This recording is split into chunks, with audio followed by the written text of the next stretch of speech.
अपने मन को कथा में जोड़ने का प्रयास करें। चंचल मन निस्दिन भटकता है और हमको भटकाता है। और मन यदि एकाग्र हो जाता है तो फिर कथा का सुनना सार्थक हो जाता है, क्योंकि मन की आटी अटपटी झटपट लखे न कोय, और मन की खटपट जो मिटे तो फिर झटपट दर्शन होए। मीराबाई का मन विचलित था, पर समर्थ संत रविदास के पास जब वो गई, कहा गुरुदेव मेरा मन भटकता है, भक्ति करने का मन है, ईश्वर में मन लगाती हूं लेकिन कुछ विचलित हो जाता है। गुरुदेव ने कहा मीरा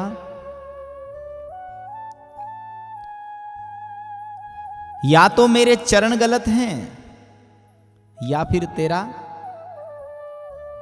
भाव गलत था, सर झुकाने का जो मेरी शरण में आई। मीरा ने प्रार्थना करी, गुरुदेव यो मन मेरो बड़ो हरामी और जो मदमातो हाथी। कितनी बड़ी बात कही, यो मन मेरो बड़ो हरामी जो मदमातो हाथी। फिर गुरु की कृपा हुई, क्योंकि गुरु ने कहा कि जब मेरी शरण में आई तो या तो तेरा माथा गलत है जो तूने सिर झुकाया और तुझे उसका लाभ नहीं मिला, या मेरे चरण गलत हैं।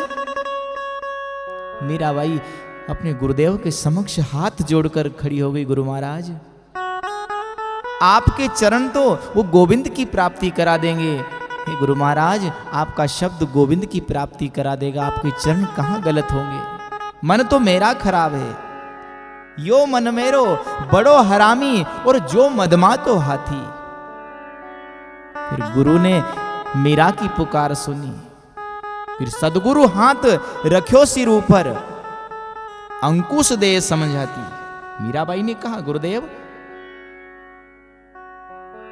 एक महावत अंकुश मार के हाथी को वश में कर सकता है, कितना विशाल काय शरीर है उसका, पर गुरु महाराज एक छोटा सा मन मेरे वश में नहीं हो रहा। यो मन मेरो बड़ो हरामी और जो मदमातो हाथी। सदगुरु हाथ रखियो सिर ऊपर, अंकुश दे समझाती। फिर मारा जन्म मरण का साथी तो ही नहीं बिसरू दिन राती। फिर भजन में लगी, सुनते हैं ना, ऐसी लागी लगन हो मीरा हो गई मगन, वो तो गली गली हरि गुण गाने लगी। ऐसी लागी लगन मीरा हो गई मगन। यह मग्नता कहां से आई और ऐसा दीवानापन कहां से आया? गुरु की शरण में गई, गुरु ने अंकुश दिए ज्ञान के और शब्द पर अटल हुई, मन एकाग्र हुआ, एक चित्त हुआ, तो फिर भगवान के भजन से लग गई। सुनते ना भजन, मीरा रानी दीवानी कहाने लगी, दीवानी बन गई, जोगन बनी मीरा। और ऐसा ही यदि हमारा मन एकाग्र एक चित्त हो जाए महाराज, तो जिस प्रकार से हम संतों की वाणी श्रवण कर रहे हैं, जिस प्रकार उनका जीवन धन्य हुआ, उस प्रकार हमारा भी धन्य जीवन हो सकता है। चंचल मन निस्दिन भटकता है और हमको भटकाता है, और यह यदि एकाग्र हो गया तो फिर उस ब्रह्म की प्राप्ति होने में हमको देर नहीं लगेगी। अभी हमारा मन भटकन में है, भटकाता है। इसीलिए हर रोज कथा में यह चर्चा होती है कि अपने मन को एकाग्रता में लाओ, एक लक्ष्य बन जाए कि हमारा लक्ष्य क्या है। और जब तक मानव का लक्ष्य नहीं अपना बनाता है लक्ष्य, तब तक उसकी प्रगति होने वाली नहीं। फिर वो कोई भी विषय हो, फिर चाहे पढ़ाई ले लो, पैसा कमाने की बात आ जाए, या फिर जीवन में किसी प्रकार की भी व्यवस्थाएं को लेकर कह दें कि जब तक मानव का लक्ष्य नहीं बनता तब तक उसकी प्रगति नहीं हो सकती।